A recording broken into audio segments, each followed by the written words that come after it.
صلی اللہ علیہ وسلم سیرت طیبہ پر ہم بات کر رہے ہیں، تو بیان کرتے ہیں کہ ہم 3 پتھر ساتھ دیتے، ایک عبادت کے لیے اور 2 کا چولہا بنا کر ہم اس پر روٹی بنا لیتے تھے۔ یہ ہماری حالت تھی۔ جب پیاس لگتی تھی ہم اونٹ کو زخم دے کر، جانور کوئی بھی اونٹ ہو گھوڑا ہو، اس کو زخم دے کر اس کا خون پیتے تھے۔ یہ وہ زمانہ تھا۔ اس زمانے میں مبعوث کیا اللہ رب العالمین نے حضرت محمد رسول اللہ صلی اللہ علیہ وسلم۔ نبی آتا ہی اس وقت ہے جب اللہ کی نافرمانی عروج پر ہو جاتی ہے، جب اللہ سے بغاوت ہو جاتی ہے، جب انسان اللہ کا باغی بن جاتا ہے۔ حضرت محمد رسول اللہ صلی اللہ علیہ وسلم، ان کی سیرت پر ہم نے شروعات کی ہے۔ اللہ ہمیں اس کو مکمل کرنے کی توفیق عطا فرمائے، کیونکہ نبی کی سیرت بیان کرنا میری اوقات نہیں۔ اگر پورے دنیا کے عالم نبی کی سیرت بیان کرتے جائیں پھر بھی نبی کی سیرت کو مکمل نہیں کر سکتے۔ نبی اعلیٰ، کتاب اعلیٰ، نبی کا معبود اعلیٰ ہے، یہ امت اعلیٰ۔ امت میں یہ نہیں سوچ لینا مسلمانوں آپ ہی آتے ہیں، سارے جتنے بھی کائنات میں اس وقت موجود ہیں، قیامت تک جتنے لوگ بھی آئیں گے، جس مذہب کے ساتھ تعلق رکھتے وہ نبی کے امتی ہوتے ہیں۔ وَمَا أَرْسَلْنَاكَ إِلَّا رَحْمَةً لِّلْعَالَمِينَ۔ وہ رحمت المسلمین نہیں ہے، رحمت للعالمین ہے۔ انہوں نے بھید بھاؤ نہیں کیا۔ نبی نے بخل نہیں کیا، جو اللہ کی طرف سے پیغام ملا لوگوں کو سنا دیا۔ اسی طرح سے جو علماء ہیں وہ وارث ہیں، ان کو بھی ایسا ہی کرنا چاہیے، جو نبی سے ہمیں ملا وہ لوگوں تک پہنچائیں۔ لیکن ہم نے کیا کیا؟ ہم نے پگڑیاں اچھالی، ہم ایک دوسرے کی نکتہ چینی کرتے رہے،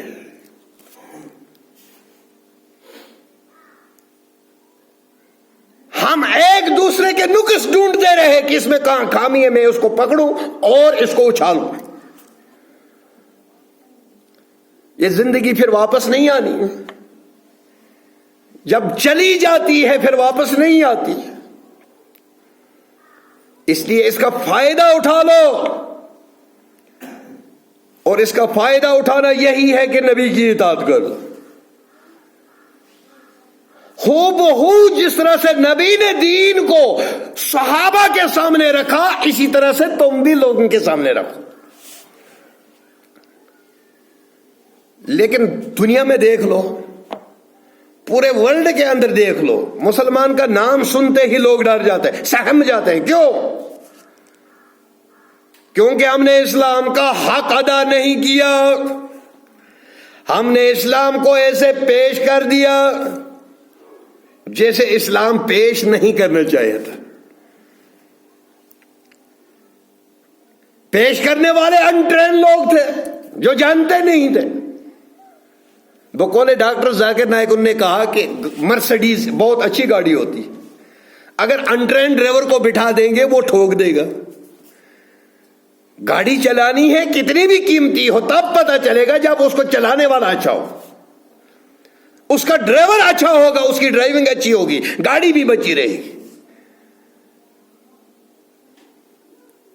اور ڈرائیور سے مراد ہے علماء، اسلام کو ایسے پیش کرتے ہیں جیسے لوگ ڈر جاتے ہیں، سہم جاتے ہیں۔ مولانا شوکت احمد شاہ اس جماعت کے صدر رہے ہیں، شہید اتحاد ملت مولانا شوکت احمد شاہ رحمت اللہ علیہ، جانتے ہوں گے آپ، بہت سارے جانتے ہوں گے انہیں۔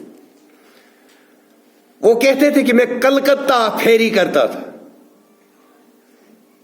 پھیری سمجھتے ہو، شال بیچتا تھا، بزنس مین تھا.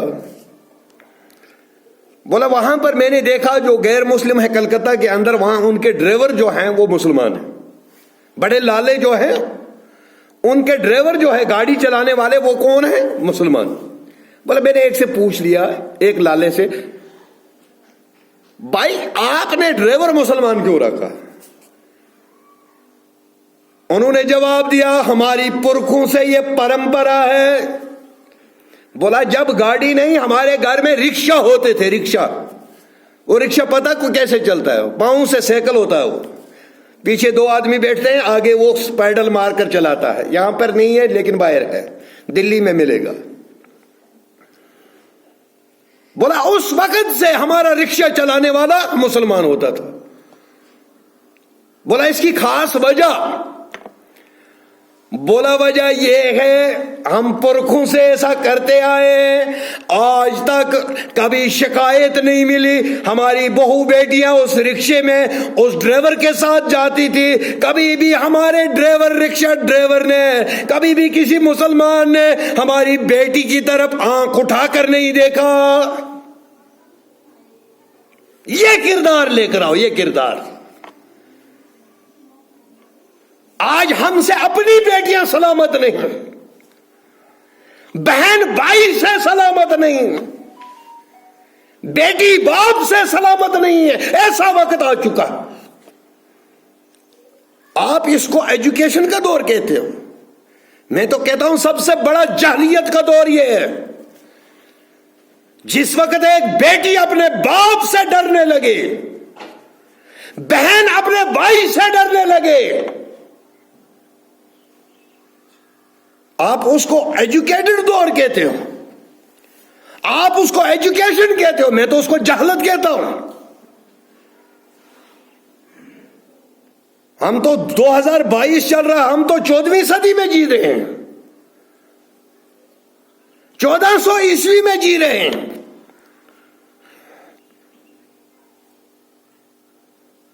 باپ بیٹی سے سلامت، بیٹی باپ سے سلامت نہیں، ماں بیٹے سے سلامت نہیں، بہن بھائی سے سلامت نہیں. لیکن محمد رسول اللہ صلی اللہ علیہ وسلم نے جو تعلیم دی، وہ تعلیم ہمیں یہ سکھاتی ہے کہ حضرت محمد رسول اللہ صلی اللہ علیہ وسلم کے زمانے میں ایک یہودی لڑکی تھی، وہ باغی، ایک یہودی لڑکا اس کو تنگ کر رہا تھا، پیچھے دوڑ رہا تھا. مدینے کے اندر، مدینہ کا واقعہ ہے. عقل یہ کہتی ہے کہ وہ یہودی لڑکی جا کر اپنے گھر چلی جاتی، چچا کا گھر تھا، تائے کا گھر تھا، ادھر چلی جاتی.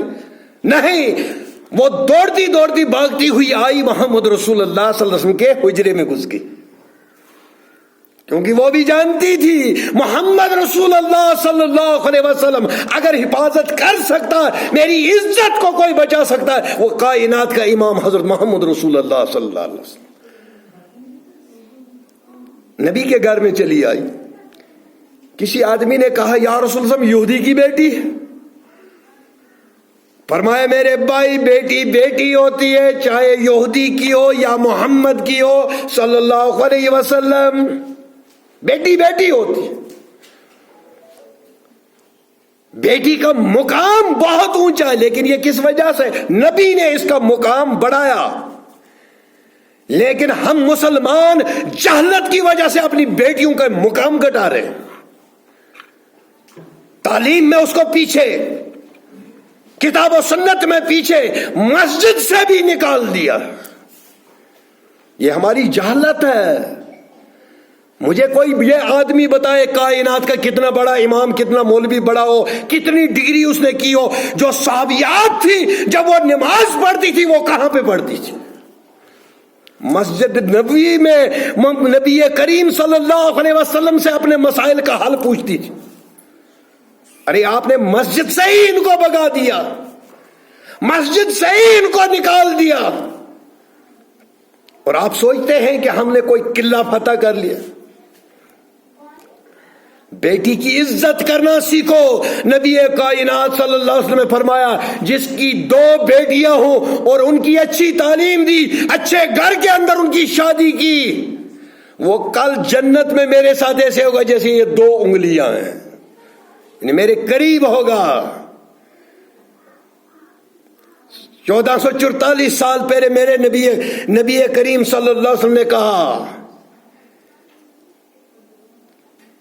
کہ بیٹی کی تربیت اچھی کرو، اچھے گھر کے اندر اس کو رشتہ دیکھو، دولت کے لالچ میں نہیں آنا، انسان کے گھر اس کی شادی کرنا، جانور کے گھر شادی نہیں کرنا، کیونکہ جو دہیج مانگتا وہ تو سب سے بڑا جانور ہے، سوشل اینیمل، پالتو جانور، 2 ٹانگوں والا جانور۔ ایک تو شادی کر رہا اور بیوی سے بھیک مانگ رہا ہے، اس سے تو تھالی رکھ لے کوئی مسجد کے سامنے، 4 پیسے جمع ہو جائیں گے، جس طرح سے تو بھیک مانگ رہا ہے۔ ایک تو 18 سال لڑکی پال پوس کر تیرے حوالے کرے اور بھیک بھی مانگ رہا ہے، اب کھانا پینا بھی دے دو، ادھری جا کر بیٹھنا سسرال میں جا کر۔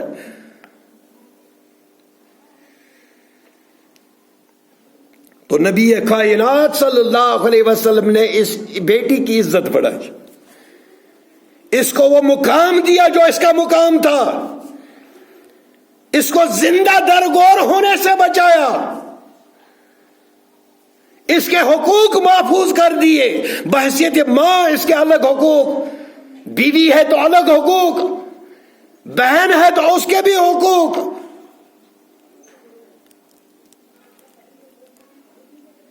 لیکن اس وقت کو کیا آپ کہو گے جب بہن بھائی سے ڈرنا شروع ہو جائے، بیٹی باپ سے ڈرنا شروع ہو جائے؟ یہ تو سب سے بڑا جاہلیت کا دور ہے۔ اتنی ایجوکیشن، اتنی یونیورسٹیاں، قدم قدم پر یونیورسٹیاں، لیکن ابھی تک ہمارا دماغ ٹھیک نہیں ہوا۔ M S C, B A, P H D بھی کر لیا لیکن عقل نہیں آتی۔ باپ بھی اتنے کٹور بنے ہوئے ہیں کہ میں نے بیٹے کو پڑھایا، 10 لاکھ روپے لگائے اور احسان تھوڑے کیا، تیرا بیٹا ہے، تیرا بیٹا ہمسایہ پالے۔ ایسا کبھی ہوتا ہے؟ بیٹا تیرا ہے، تو نہیں پالنا، وہ بھی تو پال پوس کر بیٹی تیرے حوالے کر رہا ہے، اپنے جگر کا ٹکڑا تیرے گھر میں اندر بھیج رہا ہے، تو بھیک مانگ رہا ہے۔ اب برتن نہیں ہے، اب ٹی وی بھی چاہیے، جوتے بھی چاہیے، چپل بھی چاہیے، سب کچھ چاہیے۔ جھوٹ تو نہیں بول رہا ہوں، جوتے بھی ملتے ہیں، پینٹ کوٹ جوتے ساتھ ہوتے ہیں، جو دلہے کو جوتے بھی پڑتے ہیں، چپلیں بھی پڑتی ہیں۔ کتنا بے غیرت آدمی ہے یہ، بھیک مانگ رہا۔ اتنی ایجوکیشن پڑھنے کے بعد، اتنا دبدبہ، میں بہت پڑھا لکھا ہوں لیکن اس کے بعد بھیک مانگ رہا۔ اسی آدمی کو بولو جائے باہر بول اللہ کے لیے کچھ دے دو، مانگے گا؟ نہیں مانگے گا۔ پھر بھیک کیوں مانگ رہا ہے؟ سسرال والوں سے کیوں بھیک مانگ رہا ہے؟ یہ تو بھیک ہی ہے نا۔ عرب کے اندر پتہ ہے دہیج کون تیار کرتا؟ لڑکے والے۔ جب شادی ہوتی ہے پہلے حج کراتے ہیں، حج کرنے کے بعد شادی ہوتی ہے، اور اس میں تیاری کون کرتا؟ مرد کرتا ہے۔ پہلے دلہن کے لیے گھر بناتا ہے، برتن لے آتا ہے، ہر چیز میسر رکھتا ہے، اس کے بعد اپنی بیوی کو گھر لے آتا ہے۔ لیکن یہاں پہلے فرمائش، میرا لڑکا انجینئر ہے، اس کو مکان بھی چاہیے، فریج بھی چاہیے، گاڑی بھی چاہیے، جوتے بھی چاہیے، چپل بھی چاہیے، سب کچھ چاہیے۔ یہ حالت ہو چکی ہے، اور ہم کہتے ہیں یہ ایجوکیشن کا زمانہ، پڑھا لکھا زمانہ ہے، میرا بیٹا پڑھا لکھا۔ ارے یہ تو بھکاری ہے، پڑھا لکھا کہاں ہے؟ کہاں پڑھا ہے اس نے؟ وما ارسلناک الا رحمۃ للعالمین۔ نبی کائنات صلی اللہ علیہ وسلم سے پہلے حالات کیا تھے؟ اور بیان کرتے ہیں کہ ہماری 700 سال تک ایک ہی بات پر لڑائی چلتی رہتی تھی، ایک دوسرے کے دشمن۔ بیٹیوں کی کوئی عزت نہیں، بہو کی کوئی عزت نہیں۔ یہ وہ زمانہ تھا جب عورت کو جب وہ پیریڈ کے اندر ہوتی تھی اس کو کہاں رکھا جاتا؟ یہود اس کو ڈنگروں کے ساتھ باندھ کر رکھتے تھے، گھر میں نہیں آنے دیتے تھے۔ پڑھیے آپ کتابیں، ہم پڑھتے ہی نہیں ہیں، ہم نے تحقیق کبھی کی ہی نہیں، ہم ہسٹری کھولتے ہی نہیں ہیں۔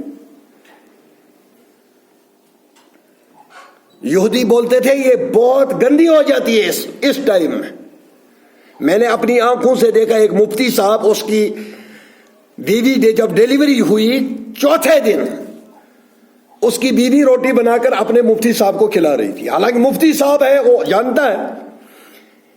ایک جاہل چلا گیا اس کے گھر میں، بولا یہ مفتی صاحب ہے، یہ کون سا مفتی ہے؟ بولا کیوں؟ میں نے پوچھا کیوں؟ بولا 4 دن ہو گئے بیوی کو بچہ ہوئے، یہ روٹی بنا رہی ہے اس کے لیے۔ میں نے بولا اس کو کیا پرابلم ہے؟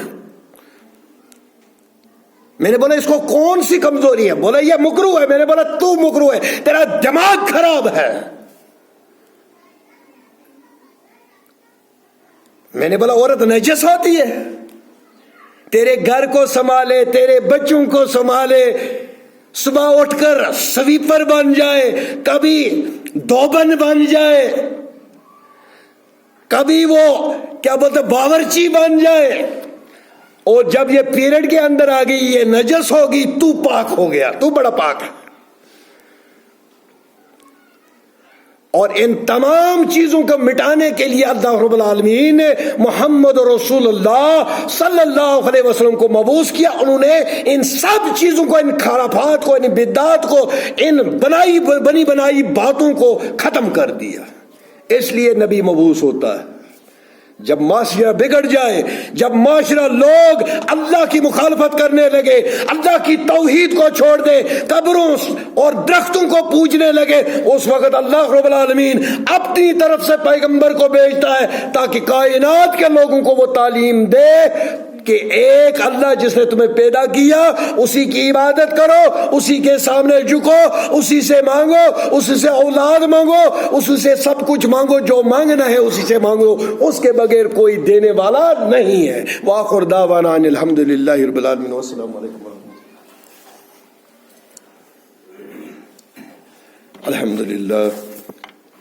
الحمدللہ الذی نحمده ونستعینه ونستغفره ونعوذ باللہ من شرور انفسنا ومن سیئات اعمالنا، من يهد الله فلا مضل له ومن يضلل فلا هادي له، ونشهد ان لا اله الا الله، ونشهد ان سيدنا وسندنا ومرشدنا ومولانا محمدا عبده ورسوله بأرسل الحق بشيرا ونذيرا، اما بعد فإن خير الحديث كتاب الله، وخير الهدي هدي محمد صلى الله عليه وسلم، وشر الأمور محدثاتها، وكل محدثات بدعة، وكل بدعة ضلالة، وكل ضلالة في النار۔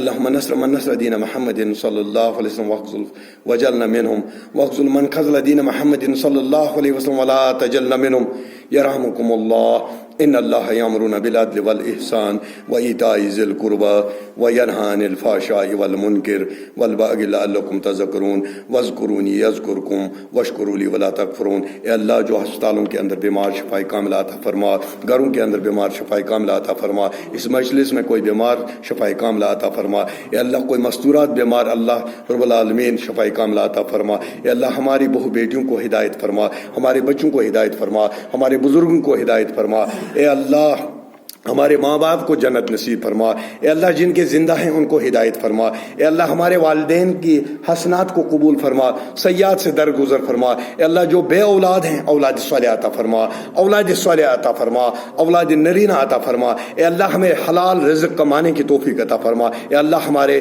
زراعت میں برکت عطا فرما، ہمارے کاروبار میں برکت عطا فرما۔ وآخر دعوانا الحمدللہ رب العالمین، والسلام علیکم ورحمۃ اللہ۔